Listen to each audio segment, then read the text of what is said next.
Hello students, ये DLL fourth same की science की क्लास है। इसमें हम पिरामिड्स पढ़ेंगे। इससे पहले वाली वीडियो में आपने जीव संख्या का पिरामिड पढ़ा होगा। इसमें हम जीव भार का पिरामिड पढ़ेंगे। ठीक है।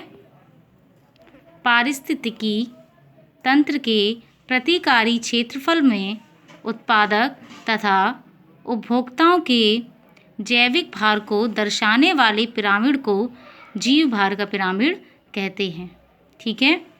उत्पादक और उपभोक्ताओं के भार को जो पिरामिड दर्शाता है उसे हम जीव भार का पिरामिड कहते हैं। अब इस पिरामिड को हम एक एग्जाम्पल के माध्यम से समझते हैं। एक और दो एग्जाम्पल आपने देखा होगा कि जब हमने पहले पढ़ाया था जीव संख्या का पिरामिड, वो सीधा और उल्टा दोनों बनते थे वो पिरामिड। अब इसमें भी जीव भार का पिरामिड भी जो पिरामिड होता है वो सीधा और उल्टा दोनों टाइप के होते हैं, दोनों प्रकार के बनते हैं। अब बात करते हैं वन पारितंत्र की पिरामिड की। वन पारितंत्र, ठीक है। अब वन पारितंत्र वृक्ष का हम लेते हैं, वृक्ष का पिरामिड देखते हैं। वृक्ष का पिरामिड सीधा बनता है। अब वृक्ष, मान लीजिए वृक्ष आपका है 1000 kg का। अब इस वृक्ष पर जो चिड़ियाँ बैठती हैं वो आपकी कैसी होंगी, 100 kg की। ठीक है। और 100 के चिड़ियों पे जो परजीवी रहते हैं वो आपके 10 kg के होंगे। ठीक। तो वन पारितंत्र का पिरामिड जो है वो कैसा बनता है, सीधा बनता है। ठीक है।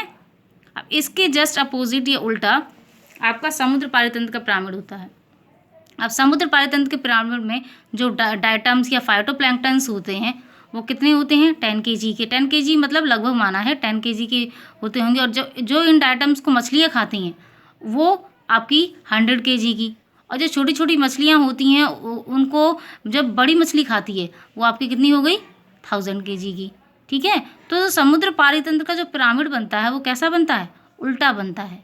ठीक है। तो जीव भार और जीव संख्या के जो पिरामिड्स होते हैं वो सीधे और उल्टे दोनों तरीके के बनते हैं। ठीक। आई होप ये टॉपिक समझ में आया होगा, जीव भार का पिरामिड। तो इसमें वेट के बारे में, जीव भार के बारे में बताया जाता है इस पिरामिड में। इस पिरामिड में हमने दो एग्जाम्पल देखी, वन पारितंत्र और समुद्र पारितंत्र। वन पारितंत्र आपका सीधा बनता है और समुद्र पारितंत्र का आपका उल्टा बनता है। ठीक है। पिरामिड से कैसे सीधे और उल्टे दोनों तरीके के बनते हैं। अब बात करते हैं पारिस्थितिक तंत्र में ऊर्जा का पिरामिड। ठीक है।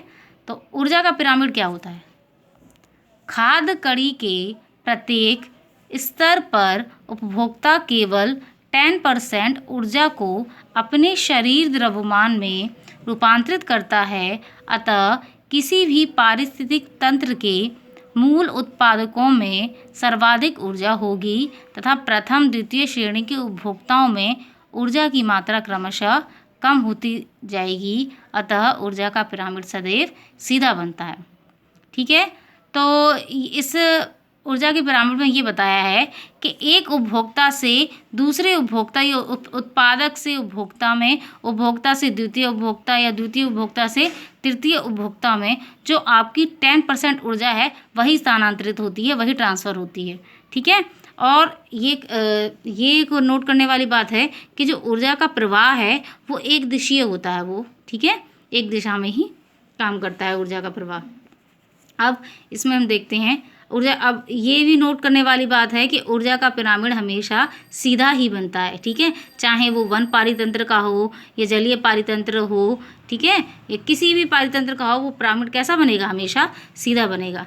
अब देखो एक एग्जाम्पल समझते हैं। अब ये घास है, घास जैसे हमारे उत्पादक हैं, इनमें क्या है, 10,000 कैलोरी है। ठीक है। जब इस घास को कोई भी कीट जैसे टिड्डा वगैरह कोई भी खाएगा तो इसका 10% यानी 10% 1000 कैलोरी इसके अंदर जाएगी। जो 90% है वो आपकी बायोलॉजिकल एक्टिविटीज़ या थर्मल एनर्जी में के रूप में वातावरण में क्षय हो जाती है। ठीक है। तो ये 1000 कैलोरी इसे मिली। अब जो कीट है, इस कीट को मेढक ने खाया तो इसका 10% ही इसको मिलेगा। ठीक है। 100 कैलोरी इसको मिली। ठीक है। तो अब मेढक को जब कोई सांप खाएगा, जैसे कोई भी उपभोक्ता खाएगा, ठीक है, मेढक को जैसे सांप ने खाया तो इसका 10% इसको मिलेगा, यानी 10 कैलोरी ही इसके अंदर जाएंगी। और जो 90% है वो आपकी बायोलॉजिकल एक्टिविटीज़ या थर्मल एनर्जी के रूप में वातावरण में क्षय हो जाएगी। ठीक है।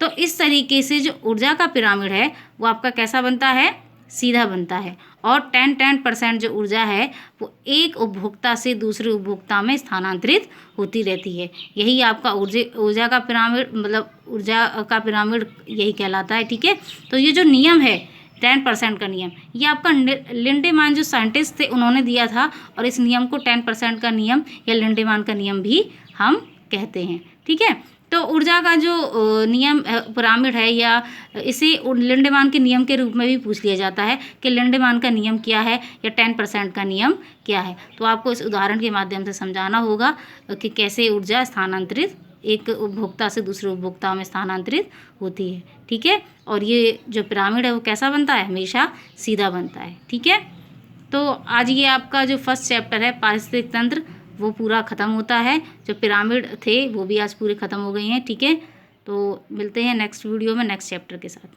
ठीक है, थैंक यू।